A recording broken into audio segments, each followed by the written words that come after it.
BBOR Black Box Online Radio, coming to you from West Virginia at heart and from around the globe. And hello everybody, today is Monday, another Zodiac Monday. Welcome to the show, how's everybody doing? In this episode, I will be looking at some new clues in the Zodiac Killer's 340 Cipher, examining the stories of possible Zodiac Killer victims, and exploring the Zodiac's connection to Egyptian mythology. My name is Ned DeHaan, and I am your host. The Zodiac Killer was a serial killer who operated in California in 1968 and 69. Whatever happened before or after that is still part of the mystery. And I would like to give a shout out to Jerome, who runs the channel The French Wrecking Crew. And Jerome is from Belgium, and he recently translated the Zodiac Killer's letters from English to French. To any French speakers out there, you can find that on the channel The French Wrecking Crew. But Jerome also sent me a video from the channel Thrill Seeking Steve. This is a YouTube channel that I've never watched before, but he has a new video out on the Zodiac Killer. And in this one, Thrill Seeking Steve claims that he has some evidence that he's held on to for 8 years, that he has wanted to go public with just now.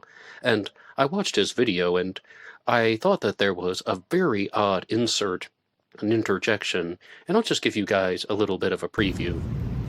So the day after, where Sherry Bates would spend most of her time in this library, someone who worked in the library was named Ross Sullivan. He did wear military boots, had a military look, and he did not show up to work the day after, which made him suspicious. 2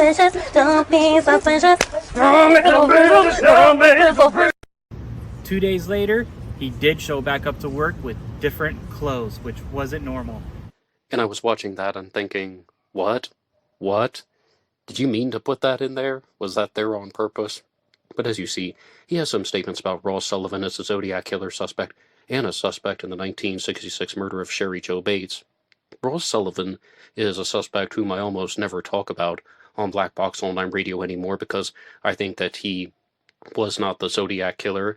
I don't think that he had anything to do with it. But as far as the evidence that Thrill Seeking Steve was going to share, he actually reveals that in the second part of the video. So I'm going to play that clip for you. Carmel. Now, Carmel is a machine that was, when the investigation was reopened in the early 2000s, they were able to feed this machine the style of writing from all his letters, his spelling, the coding, and put this machine to work. When this machine came up with the verdict, it came up with the letters, which is right here, R, J, I, and a symbol. And right above it, the same thing, R, J, I, and a symbol. Which, if you ask me, that stands for really just initials and a symbol. Just like above, really just initials and a symbol. Now, what if his symbol was his initials to his name? Now, this piece of information that I have, that I've been holding on to for 8 years, is a legal document. Now, I'm going to black out his name for my safety, but his first name starts with the O, and his last name starts with the T. O-T. Everyone was going down these wrong paths, getting nowhere. DNA didn't match, fingerprints didn't match. Yes, they got a boot print. Yes, one of them wear military boots. But what happened? Nothing. Inconclusive. What if, like he always said, my name is on this cipher in plain sight? It was down below in plain sight. It was his initials. O-T.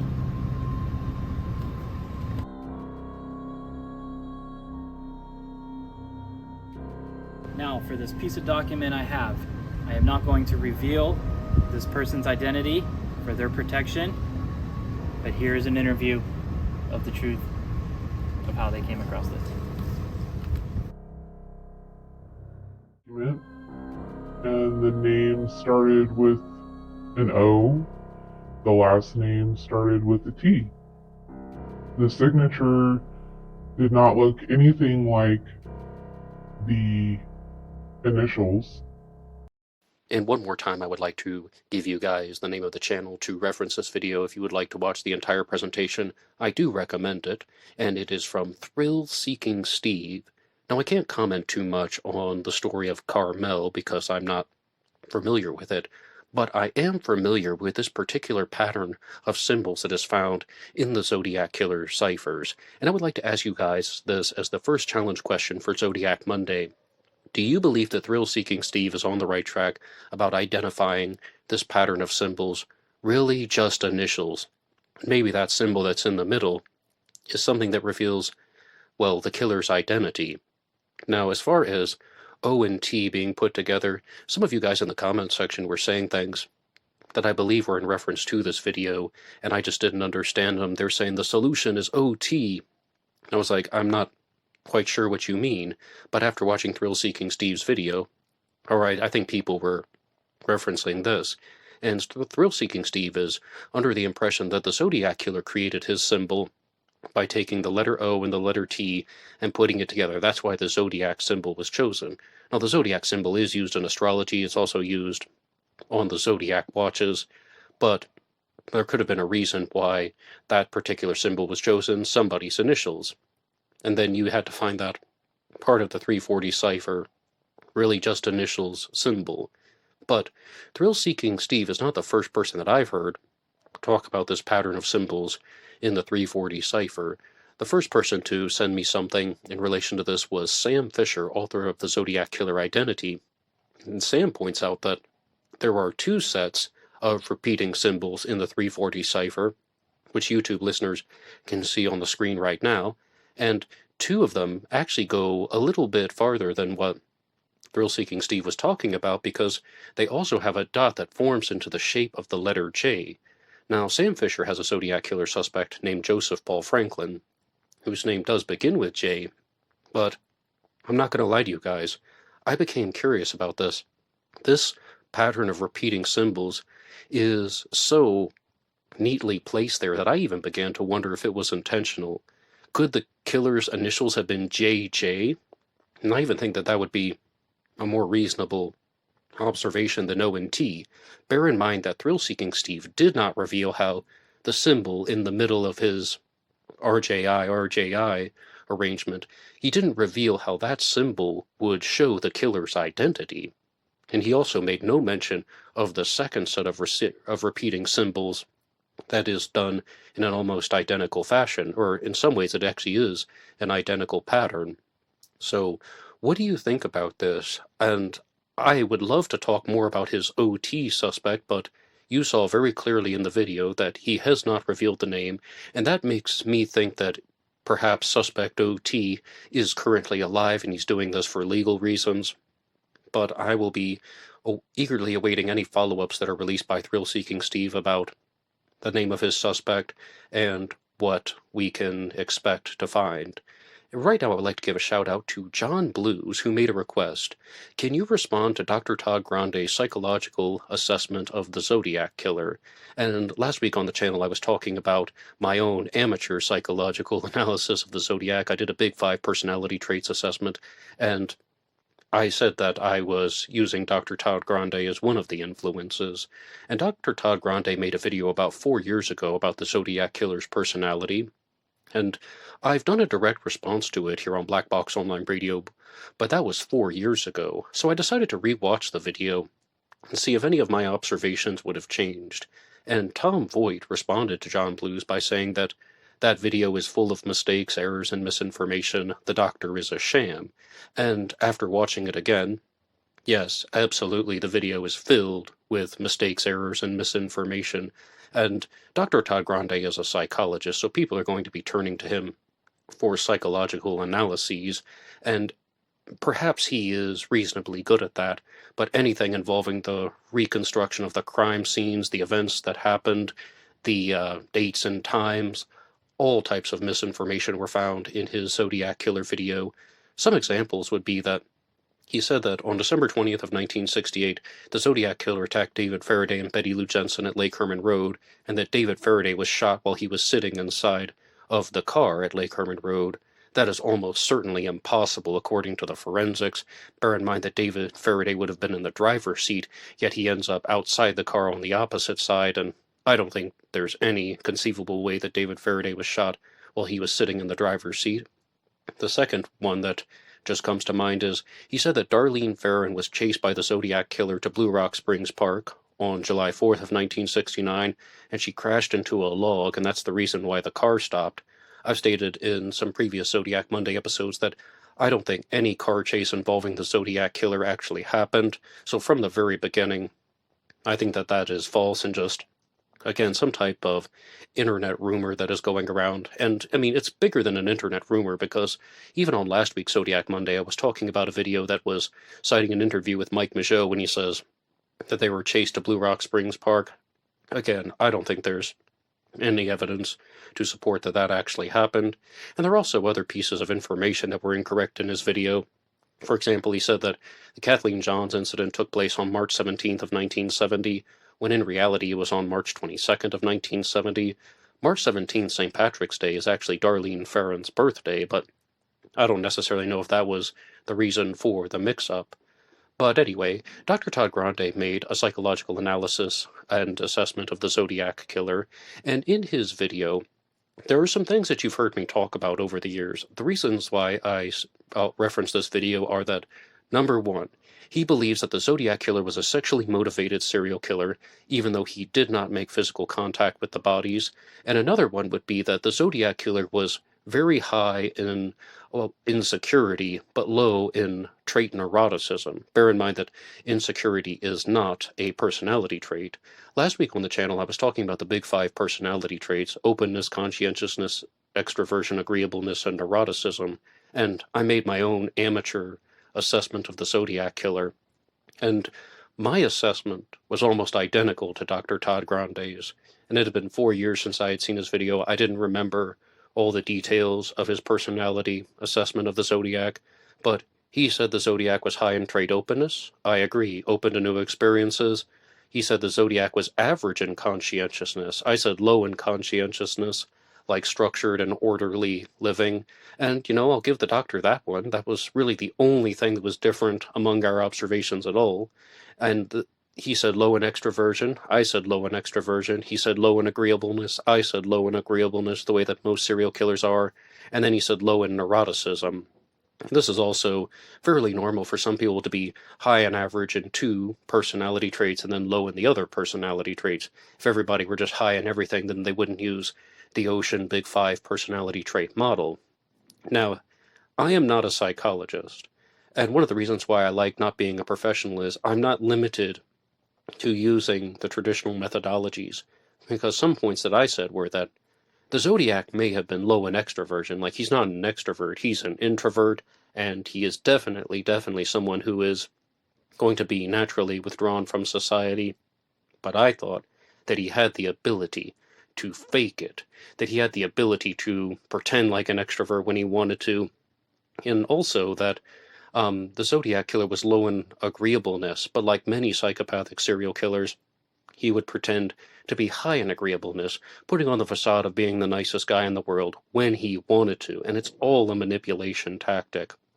Now, Dr. Todd Grande made some other comments in his video thinking that he cannot diagnose the Zodiac Killer because the Zodiac Killer has not been completely identified, but based on the actions and activities of the Zodiac, partnered with the Zodiac Killer's letters, then he would expect that the Zodiac Killer had antisocial personality disorder, narcissistic personality disorder, or schizotypal personality disorder. I agree with the first two mostly because in the dark triad traits, which I'll be talking about tomorrow on True Crime Talk Radio, the traits of psychopathy is connected to antisocial personality disorder. Narcissism is, of course, connected to narcissistic personality disorder. Now, schizotypal personality disorder is something that I thought was a rather extreme thing to say about the Zodiac Killer. Back when I did the Anything Goes Friday segment here on Black Box Online Radio, I did one episode on the serial killer Albert Fish. It's called Albert Fish, the Salvation Center, here on BBOR, and I invite you to listen to it. And in that video, they had a psychologist speculating that the serial killer Albert Fish had schizotypal personality disorder, and he acted in a way more aggressive way toward his victims than the Zodiac Killer. Albert Fish was a cannibalistic serial killer. He also inserted various pieces of metal into his body, particularly his buttocks, and he was someone who targeted both males and females and would cannibalize their remains. And I'm sure that everybody is going to be different, and there are going to be more extreme cases of schizotypal personality disorder and weaker cases of schizotypal personality disorder, or I should say less intense rather than weaker. But I just thought that was a very bizarre thing, and I've never once thought that the Zodiac Killer had schizotypal personality disorder. But those are some of my immediate responses. My ultimate conclusion about Dr. Todd Grande's video is that he seems to just be under the impression that the Zodiac was what Ray Grant would call an SLM, a sad, lonely man, or a sad little man, and he's just using all of these traditional beliefs that people have about serial killers, that he was a loner, he didn't have a lot of friends, he worked a solitary job, he was not very outgoing, and he just spent all of his time by himself thinking about killing people. Now, you could say that about countless serial killers, and people just have this belief that that's what serial killers do. Not all serial killers are like that.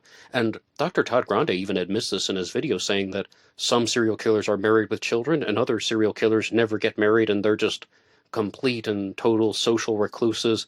They're like the loners and the hermits, and the people that spend all of their time by themselves. So those things don't completely coincide. And overall, though, I think that we just have insufficient information to say that the Zodiac lived a lifestyle like that he's just a sad, lonely man with no friends, low in extroversion, low in agreeableness. He's just not very nice. Maybe he works a solitary job like a janitor or a custodian, and then he just goes home and just internalizes his rage. Do you believe that the Zodiac Killer internalized his rage? I think almost certainly. I was talking about this on Ripper Wednesday when I talk about Jack the Ripper here on Black Box Online Radio, and I mean, there's a question that was raised by John Douglas, who wrote the book The Cases That Haunt Us, the FBI profiler John Douglas, and one thing that he included in his psychological profile of Jack the Ripper was that Jack the Ripper would have internalized his rage. Would the Zodiac Killer have internalized his rage? Yes, absolutely. I don't think he had any healthy creative outlets for his anger. I don't think he knew how to deal with being angry in the slightest. I think he internalized his rage, and then he used it in the Zodiac Killer's persona. But one more time, I'm referencing the video from Dr. Todd Grande here on this channel, and this is one that was requested by one of the listeners. So if you guys have any ideas for future episodes of Black Box Online Radio, you can put your ideas in the comment section down below, and maybe they will be worked into a future episode of BBOR. Now, if we're going to talk about some things from the past, I also once did a discussion where one of the listeners to BBOR sent in a challenge question to the show The Bible Geek, because I used to talk about a statement from Thomas Henry Horan, author of The Myth of the Zodiac Killer, on this channel, and that was that Thomas Horan proposed that the Zodiac Killer created ciphers with particular symbols, and he said that they were of Filipino origin, and there's this belief in the Philippines that people will die and be reborn in paradise, and those whom they have killed will be their slaves, and the Zodiac said that in the 408 cipher, as well as in multiple communications, he talks about slaves and paradise, that he will be reborn in paradise and those whom he has killed will be his slaves. And even Dr. Todd Grande said that the Zodiac is either delusional or he's trying to make people think that he was delusional. So I definitely think the Zodiac didn't believe this, and I think that he was trying to make people think that he was delusional. But are the Zodiac symbols actually of Filipino origin? So somebody contacted the show The Bible Geek, and it's about religion and comparative religion and religious history and all of that. And it's the only episode I ever heard because someone sent it to me. And the host of that program said that he wasn't familiar with any religion in the Philippines that had this belief, but it was something that was believed in ancient Egypt, that the pharaohs believed that they could die and be reborn, and in the afterlife they would have their slaves with them. And he was even just not exactly proposing this, but just asking it as a rhetorical question. Could the Zodiac Killer have been trying to recreate the image of a pharaoh? Was he trying to act like an Egyptian pharaoh? Well, recently I came into the possession of the book Egyptian Mythology by Matt Clayton, and I decided to give this one a read, and just to see if there could be any more clues about things that would show that the Zodiac was using Egyptian mythology as a specific type of influence on the creation of his persona. And to be honest, I couldn't find too many specific points that actually sounded like the Zodiac Killer. The best thing that I found was in chapter 4 when it talked about how some people become dissatisfied with peace, so they turn to chaos. And actually, I would like to have a read from that one more time from Mac Clayton's Egyptian Mythology. And this is a direct quotation. There weren't too many true monsters in Egyptian mythology. Unlike the myths of many other cultures, the Norse had taken their kraken and the great wolf. The Greeks had Charybdis, I don't even know who that is, and Medusa. In Egyptians' lore, there was the monster of chaos, which took the form of a giant snake. Its name was Apep, Apophis in ancient Greek. We will look more closely at this creature in a moment. The fearsome gods of ancient Egypt. Many of the gods of Egyptian mythology could at times be fearsome, but quite often it was the enemies of Egypt, or Kemet as it was called, or to those who had done great evil. For instance, Am-he, with a name that meant eater of eternity and devourer of millions. He had the head of a dog and the body of a human, and lived on a lake of flame in the underworld. If you got on his bad side, no one but the god Atum-Ra could calm him down, but this was only another reason to live a good and righteous life. Early in the universe, Ra discovered that his mortal children, the humans, had grown dissatisfied with peace and order. They wanted to overthrow Ra and become the ruler of the universe. They were plotting to take his place. The deeply troubled Ra believed that his creation would be working with chaos to upend the order of things. What shall I do? Ra asked of his fellow gods. It's all I and Set can do to hold off Apep when I bring light to the world each day. One more time, that is from the book Egyptian Mythology. Now, that does sound a little bit like the Zodiac, wanting to overthrow the concept of order, being above other people, trying to become the greatest ruler there is. I do think the Zodiac would incorporate certain things like that into his persona, but as I was reading this book, Egyptian Mythology, he goes on to say that the people who were choosing chaos over order were uncivilized. They were labeled as uncivilized. And that, I think, would be in complete contradiction to the way that the Zodiac has crafted his persona, because everything that the Zodiac is saying is that he's this hunter of humans, he is this smarter and more cleverer type of person, and he openly says that in his letters, that he is more intelligent, he is superior to other people, he even likes hunting people for sport, because man is the most dangerous animal of all, and I just don't think that that would be something that would be consistent with uncivilized behavior. So I have to say that the Egyptian connection to the Zodiac Killer's persona is possible, but very weak. The thing about the pharaohs, alright, sure, I'll accept that from the Bible geek, but anything deeper than that, I just haven't found anything that would truly support that the Zodiac believed it. Now, a lot of people have their own observations about the Zodiac Killer's mystery, about the Zodiac Killer case, and one of them is Sphere the Cube, and he has made a lot of observations about how the Zodiac Killer would have either planted a bomb somewhere that he was planning to detonate, or he at least created the threat of planting a bomb, and he left some clues about the location of the bomb. And in a recent episode, I was talking about how the Zodiac Killer created the Z32 cipher, with 32 symbols, which is supposed to reveal the location of the bomb, and Sphere the Cube was proposing that his solution to the Z32 meant that the bomb would have been planted at the Oakland Coliseum, where the Oakland A's played baseball. And there are some reasons for that, which I talked about on a previous Zodiac Killer news report, but Sphere the Cube has made an additional graphic that goes a little bit beyond that, when he has shown that not only does he believe that the Zodiac would have planted the bomb by the Athletics bullpen in the Oakland Coliseum, but then if you look at the baseball diamond, and you bisect the baseball diamond, one line could be going to the location of a possible Zodiac victim's burial, and her name is Cosette Ellison. And I've talked about her on the channel before, but only a little bit. I'm not going to lie to you guys, Sphere the Cube, or Sphery, as I refer to him as sometimes, is a very smart guy, and he makes a lot of very good observations that are using math and angles, and I am definitely not a math person, so sometimes I look at some things where I don't completely understand them, and I'm admitting it, But then, the more I see the pieces come together, I have to give some credit where credit is due, because there is an idea that's even expressed as far back as Graysmith's 1986 book, which is really just talking about the ongoing investigations about what people believed in 1969, and that is that maybe the Zodiac Killer's bomb was not even talking about a physical bomb. Maybe it was talking about the burial location of one of his victims.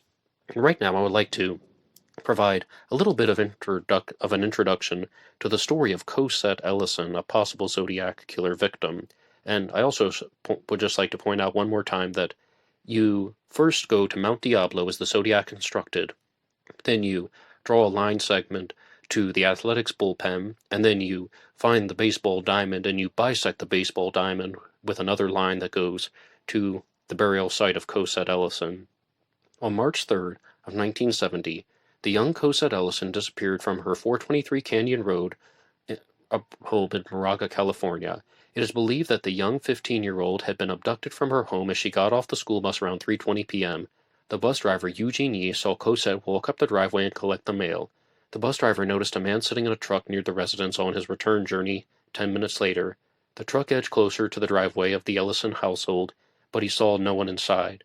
Half an hour later, at approximately 4 p.m., Mr. and Mrs. Richard Ellison returned to an empty house. Cosette's schoolbooks were not in their usual place, and the mail had not been brought into the house, suggesting that something had happened close to the time that Eugene Yee dropped off Cosette at the school bus. There had been reports of schoolgirls being followed around this time, and the school buses were, and someone was often following the school buses. With attempts to get inside the home, these young girls were saying that he had wrote down and they needed to use their phone. The previous abductions were of Elaine Louise Davis and Lorna Laurel Roberts. They were in 1969, reminiscent of the young girl's disappearance, and they are in the same areas. On January 1st of 1971, nearly a year after Cosette Ellison's disappearance, her body was found in a ravine of the Mount Diablo foothills from the Morgan Territory Road near Clayton. No details were given as to how Cosette had died, and the coroner stated at the time that it was not known due to the decomposition. The homes of Canyon Road and Northgate Road are extremely rural and then spread out, giving a reduced chance of being seen in the commission of an abduction.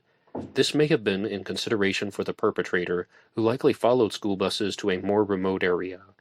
Now, the Zodiac Killer has done some things, or he has been accused of crimes that involve abductions. Accused, I repeat, unconfirmed crimes, such as the attempted abduction of Kathleen Johns on March 22nd of 1970, the abduction and murder of Donna Lass on September 6, 1970, and a lot of people have this theory or hypothesis that the Zodiac Killer targeted lovers' lanes, people parked in cars. Then the Zodiac commits the murder of Paul Stein on October 11th of 1969 and completely changes his MO. Then after 1969, Zodiac has another big reversal, and he goes to target people, women in vulnerable places, abducting them, murdering them, and disposing of their bodies. Donna Lass was found in 1986 in Placer County, California. Is it possible that Cosette Ellison was found in a similar style? Was she abducted by the Zodiac, and then this was all part of a giant mathematical creation? I'm a little bit skeptical of these mathematical clues, mostly because of Gareth Penn and his observation about the Radians, and Dr. Todd Grande even talked about him in his psychological profile video, because he is saying that the Zodiac Killer and the Radians on Mount Diablo aren't necessarily indicative of anything involving a larger plan or anything involving the intelligence of the killer. But when I look at the observations from Sphere of the Cube, if anything, Sphere is very good at tying things together, and it always gives me some cause for concern that this might actually be what the Zodiac was doing, plotting things with angles on a map. But what do you think about these mathematical clues and how the Zodiac could be, number one, either cluing people into the location of a bomb, or number two, cluing people in to the burial site of a victim? And in all seriousness, just looking at Sphere's most recent design, I think that this could easily be both, that there could be clues about the location of a bomb and the burial of a victim. But I would love to know your responses, and you can put your ideas in the comments section down below. Sphere of the Cube has also made an attempt to solve the Zodiac Killer's C18 code. The first cipher created by the Zodiac Killer was the 408 cipher, which was mailed in 1969, the one that was solved by Don and Betty Hardin. That's where we get the stuff about slaves in paradise. The one that says, I like killing people because it's so much fun, it's more fun than hunting wild game in the forest. And the final 18 symbols of that reveal a series of letters that have not been decoded to this day. Sphere the Cube has proposed that it's actually Pig Latin, and it says the tip, hi, I'm Robert, or a misspelling and variant of the name Robert. One person who absolutely disputes that is Vincent McConnell, who runs the channel New Cokes 2024.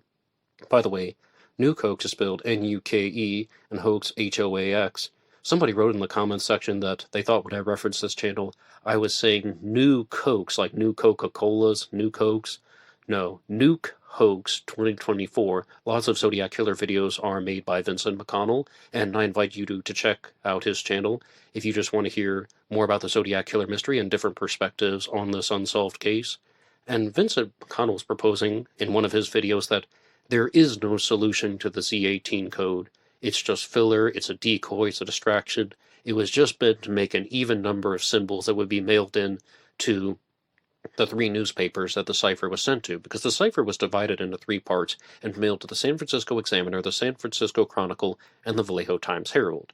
Now, the reason why Vincent says that is there is just such a low probability that somebody would have been able to specifically craft a cipher that had 18 missing symbols, and then that message would have perfectly matched up to, let's see, that would have been 390 symbols. And yes, that's an even number. You can divide 390 evenly. But this had to be divided 3 ways, not 2 ways.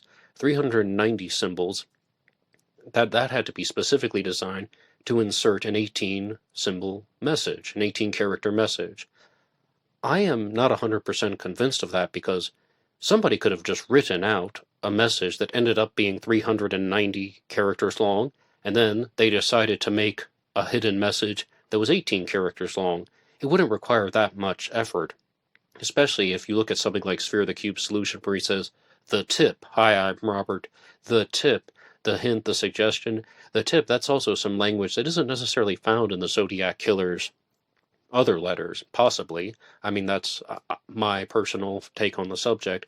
So something like that could have been specifically crafted, and it wouldn't be too difficult to make a sentence that was 18 characters long. Now, when I am watching Vincent McConnell's channel and his videos, I think that he makes a lot of good observations and a lot of good challenges on how and why the Zodiac was thinking the way that he was thinking. And I think that Vincent's best stuff is when he talks about how the Zodiac Killer was a troll. The Zodiac was trying to troll people. Now, why would this serial killer want to troll people at all? It was all a creation of dark humor. Dark and twisted and demented and deranged humor. The Zodiac Killer was doing a lot of these things to make himself laugh. The misspellings in the letters, just making light of the situation, saying, yeah, I'm a serial killer, but wear Zodiac buttons. The Zodiac was just trolling people to the nth degree. Because in all reality, let's look at the psychological profile by Dr. Todd Grande. He's low in extroversion, low in agreeableness, internalizing rage, and I think all of those things are true. So what's he going to do? Sit around, feel miserable, and then just use his misery to make other people feel miserable, creating this image of terror. He is just saying that he's going to bomb San Francisco, that he's going to kill school children, and it's all done just to make himself laugh, or just to create some type of excitement in his own brain, fueling the neurotransmitters. And I completely agree with that. And that's something where I think Vincent McConnell of New Cokes 2024 is spot on.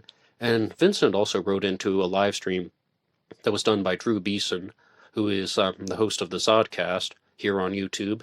And he said that the Zodiac writes in a way where he expects that everybody is on his same wavelength, like the way you would with a family member, and he's just expecting that everybody is going to understand his dark, twisted, and demented humor, that everybody is going to just comprehend his message exactly the way he intends to share it. And I also completely agree with that. And if you'd like to watch more of Vincent's videos, he does a great job. He also did a very long one on the 1978 letter. He did a podcast about Don Cheney as a Zodiac Killer suspect as well. And you can hear these on the channel Nuke Hoax 2024.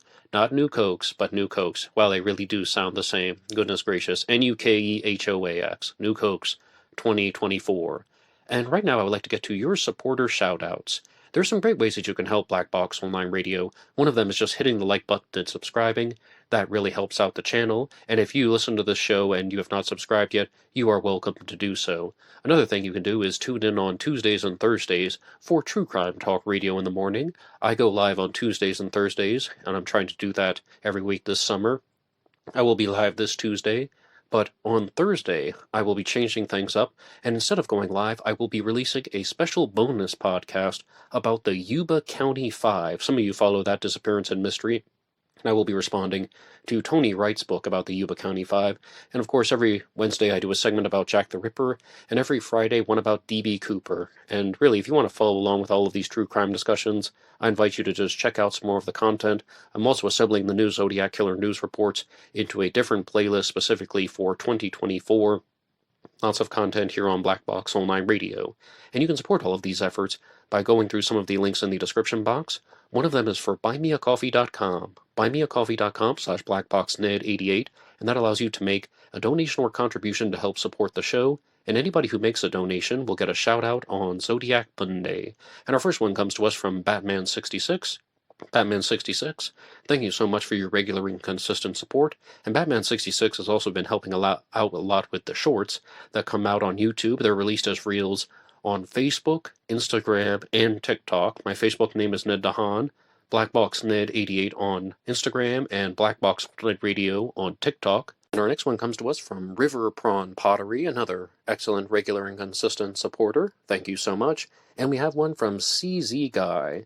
And CZ Guy not only left one in the super thanks on YouTube, actually, but also on the live stream via a super chat. And right now I would just like to give a collective shout out to anybody who has left a donation on these super chats. And we have one as well coming to us from Dennis G. And Dennis G has been helping out a lot with the images for Black Box Online Radio, the images that you see going by on the screen here. So Dennis, thank you to you as well.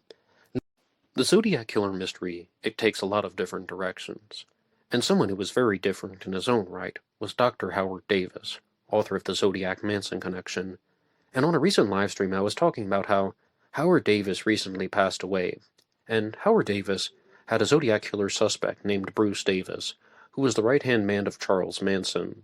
And, firstly I would like to say one more time, rest in peace to Howard Davis, and I would also like to play a clip from the YouTube channel Bad Things True Crime, which had a video on the Zodiac Manson connection. I referenced it on the most recent livestream that I did about the Zodiac Manson connection, but in this one, I wanted to go through their specific points and look at how and why these types of observations might be inaccurate. Because with Howard Davis, I think he's a very clear example of someone where I absolutely disagree with his theory. I absolutely disagree with the concept of Bruce Davis being the Zodiac Killer, and Bruce Davis is a suspect that I gave a very low rating to. Sometimes on Zodiac Monday I will rate suspects on a scale of 1 to 10. The Zodiac Manson connection got a 0.5 out of 10, one of the lowest things that has ever come out. Normally I don't even give people a rating below 1, but that's my honest response. And I would just like to play a clip from the channel Bad Things True Crime, which makes a lot of Zodiac Killer videos, and I'm going to challenge some things in it because we have to give credit where credit is due. And Howard Davis is also somebody who put in an enormous amount of effort into researching the case. He conducted interviews with a lot of people who are connected to the Zodiac Killer mystery, and one of them that I was talking about was actually something that Andrew WVA even reminded me of, and he sent this into the email address, blackboxonlineradio@AOL.com. I frequently mentioned that Howard Davis interviewed Diana Zelms, the widow of Eric Zelms, a possible Zodiac Killer witness, and I think he brought a lot of clarity to the activities of the Zodiac on the night of the Stein murder, October 11th, 1969. And, firstly, rest in peace one more time to Howard Davis, and let's look at what Bad Things True Crime had to say about the Zodiac Manson connection. Would say, the big question on everyone's minds was which male member of the Manson family had the Zodiac hood, knife, and other evidence in his possessions.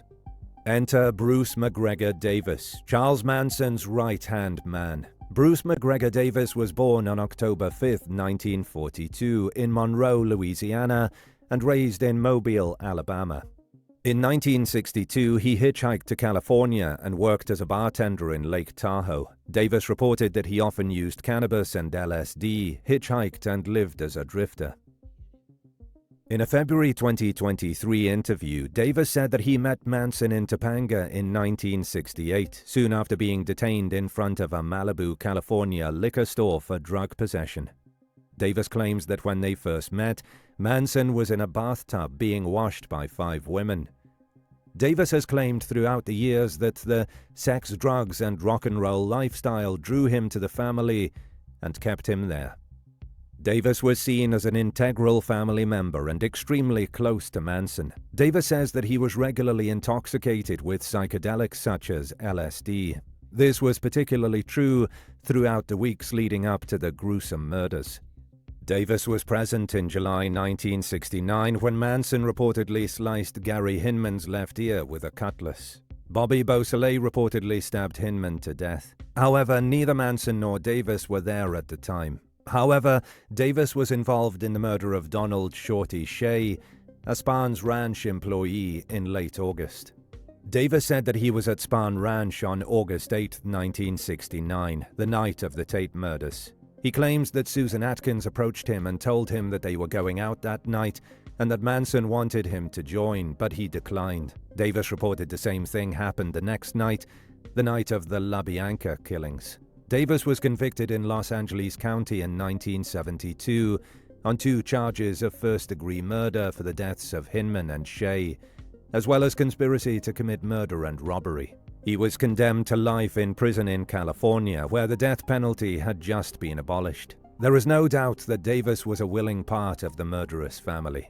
But the Zodiac Killer? What evidence did Howard Davis and Bill Nelson have to support their claim? Their main point of evidence wasn't evidence at all, but a second or maybe even third-hand account by a family member working on the Manson case. When Davis refused to cite his source, Zodiac experts started digging and discovered a person's name related to Howard Davis. In early 1974, his brother-in-law worked as a deputy district attorney at the Los Angeles County District Attorney's Office, but was employed for only a few months. Bruce Davis's trial took place in 1972. If Howard Davis's brother-in-law only joined the district attorney's office until 1974, it would have been unlikely that he would have participated in the prosecution of Manson, Davis, and others. The duo would then try and tie up Davis's movements to that of the Zodiac murders. Davis was a habitual drifter. Unlike the other members of the family, he drifted in and out of the criminal commune. This supposed evidence was quickly debunked as well. David Faraday and Betty Jensen were killed by the Zodiac Killer on December 20th, 1968 in Benicia, California. Davis was confirmed to be in London on this date. Michael Mageau and Darlene Ferrin were shot by the Zodiac Killer on July 4th, 1969 in Vallejo, California. It cannot be confirmed where Davis was on the 4th, although it is believed that he was seen at Span Ranch, nearly 400 miles south of where Mageau and Ferrin were attacked. Brian Hartnell and Cecilia Shepard were stabbed by the Zodiac at Lake Berryessa in Napa, California. Davis was likely in Death Valley at this time, but his precise locations during these dates are unverifiable.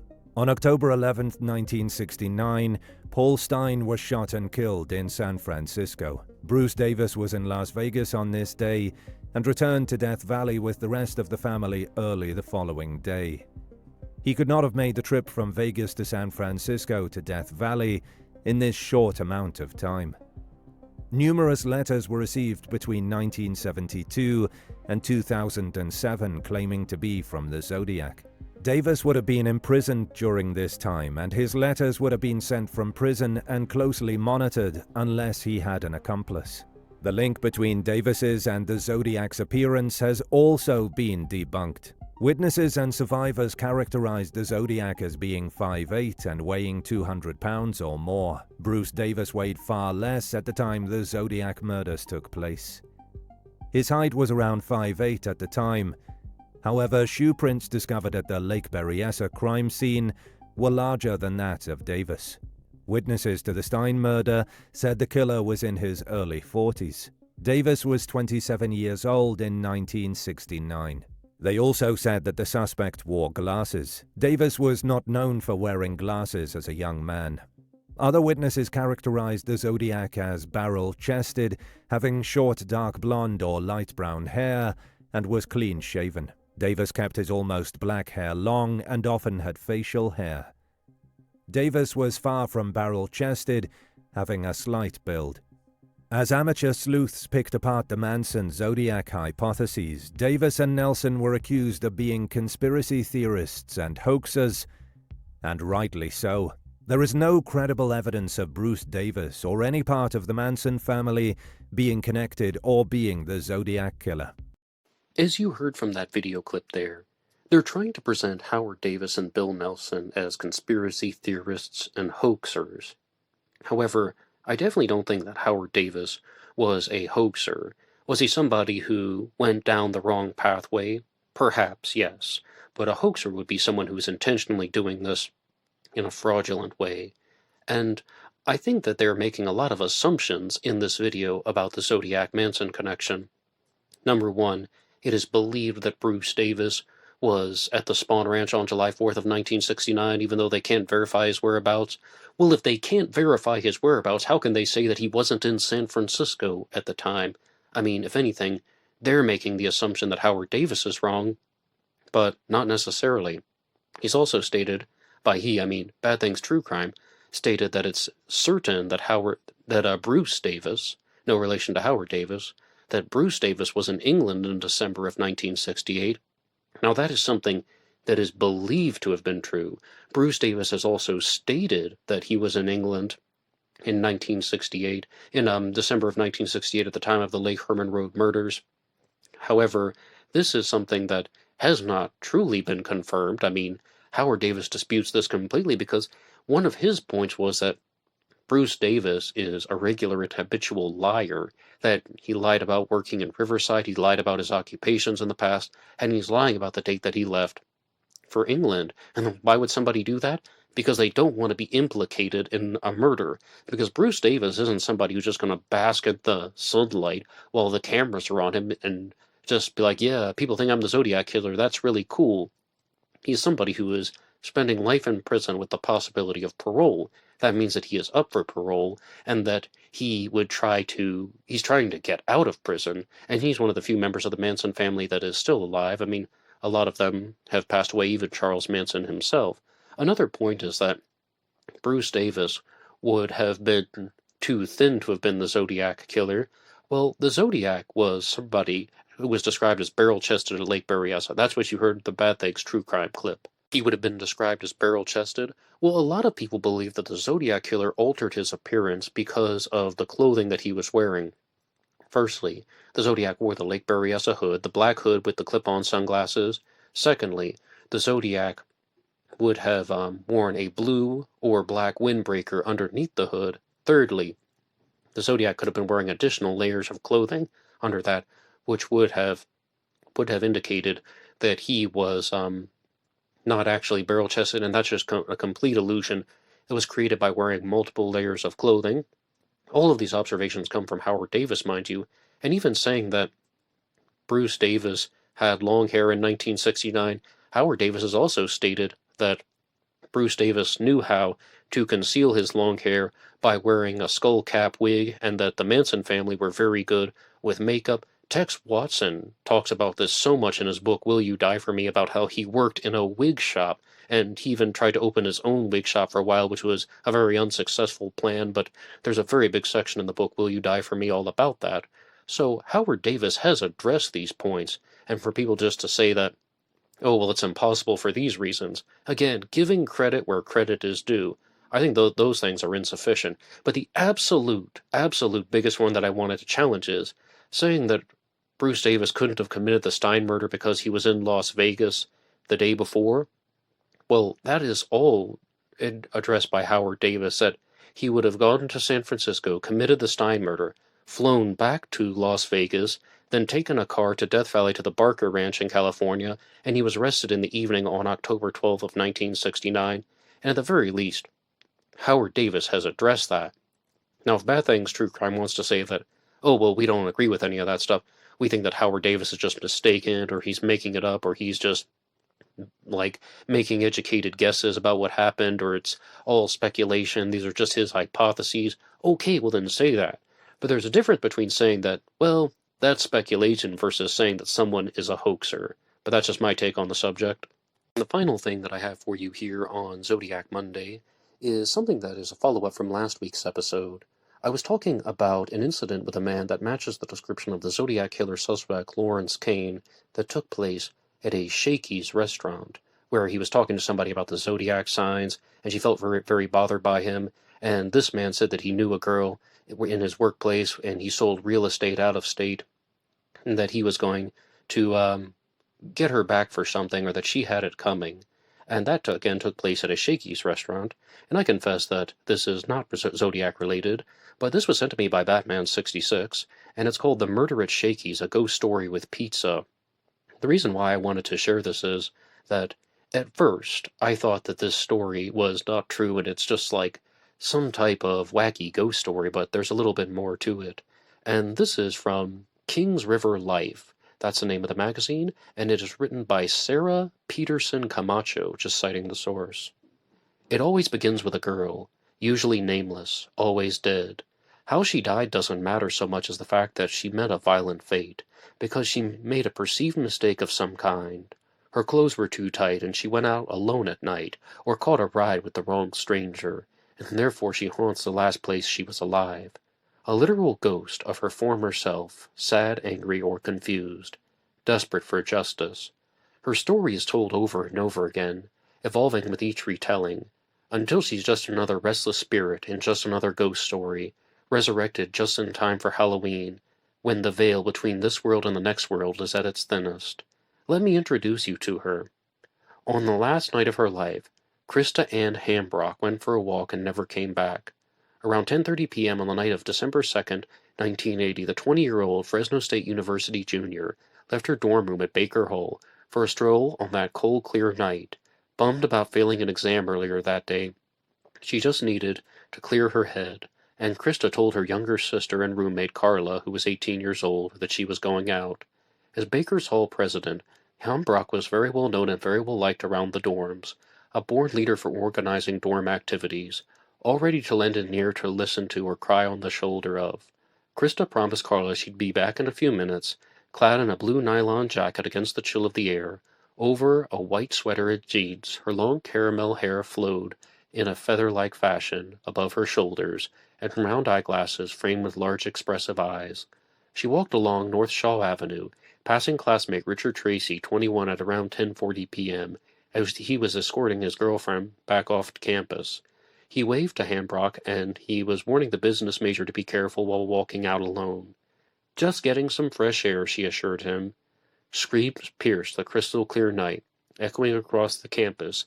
At 11 p.m., they reverberated past the joyful administration building off of Maple Avenue, on the east side of campus, and hovered over Shaw, lingering in the ears of residents at the apartment complex near the Shakey's Pizza Parlor. The terrified cries screamed, and they seemed to come from everywhere and nowhere at the same time. Drawn to the blood-curdling sounds coming from down below, one resident peered out of the window of his upstairs apartment, only to see a long-haired silhouette stagger away from the car in front of the Shakey's, then around the corner of the pizza parlor. After losing sight of the lurching figure, the witness watched from his window as the car slowly pulled away from the curb, heading eastbound on Shaw. The night of Tuesday, December 2nd, had been a slow one at Shakey's. Only a couple of customers had come in for a late bite. Nobody there heard of anything out of the ordinary. Of course, the pizzeria's music drowned out the sounds. Attempting to push a door open on the east side of the building at around 11:30 p.m., one Shakey's employee found that the door would not budge. An uneasy feeling made her retreat to the front of the restaurant, to ask one of the remaining customers to come back and help with the door, and together they managed to open it. And sprawled on her back was Christa Hambrock, pale and unmoving, bleeding from a stab wound to her left side. Fresno police were on the scene shortly after the Shakey's Pizza Parlor called 911, and to be true to the pizza parlor's moniker, that night would leave every single person touched by the incident. From the investigators to the bystanders, they were shaken to the core. There was no evidence of a struggle at 2787 East Shaw. Detective Danny Martin found only 2 spots of blood near Hambrock, where she lay, and later the search of the surrounding area showed no other traces of blood linked to the slaying. Was it possible that Christa had been stabbed somewhere else? There were no signs of a robbery or sexual assault. The victim was fully clothed, with both her eyeglasses and jewelry still in place. So what could the motive have been? And firstly, I would like to say the reason why I chose to read this one off is because it was originally shared as a ghost story and talking about the murder at Shakey's, a ghost story with pizza. And the introduction is written in somewhat of a creative way. I at first thought that this might even be a joke or a ruse, but I found that there was another Fresno magazine that was talking about the murder of Christa Hambrock, and I think that this just goes to show that it's very common for perpetrators to have murderous tendencies, to have homicidal tendencies, when that is the only motive, that's the only prerogative, that's the only reason why they are committing these crimes. A prime example is the Zodiac Killer. With the exception of the Stein murder, he didn't sexually assault the victims, he didn't rob the victims. His ambition was to commit murder and to get away from there. And this all goes back to that concept from Dr. Todd Grundy's video about how there are serial killers out there who have homicidal tendencies, and they do experience some type of sexual gratification from committing the crimes. However, they do not sexually assault the victims. Now, I don't know if Christa Hambrock was murdered by a serial killer or not. There really are no clues. It's just that she was murdered and she was found, as you heard, in the back of the Shakey's Pizza Parlor. But other serial killers that would be, that were murderers, that did it in a sexual way, would have been David Berkowitz, the son of Sam Shooter, Ted Kaczynski, the Unabomber, and of course the Zodiac. And even Jack the Ripper is thought to have had some type of sexual arousal from mutilating the victims as opposed to sexually assaulting them. And the reason why I shared that is, again, because I thought the story was shared in a creative way, and rest in peace to Christa Hambrock, always remembering murder victims. And thank you so much for listening to this episode of Zodiac Monday. One more time, I will be live tomorrow for True Crime Talk Radio in the morning at 10:30 a.m. And if you're listening to this in the future, please feel free to visit the playlist for True Crime Talk Radio in the morning.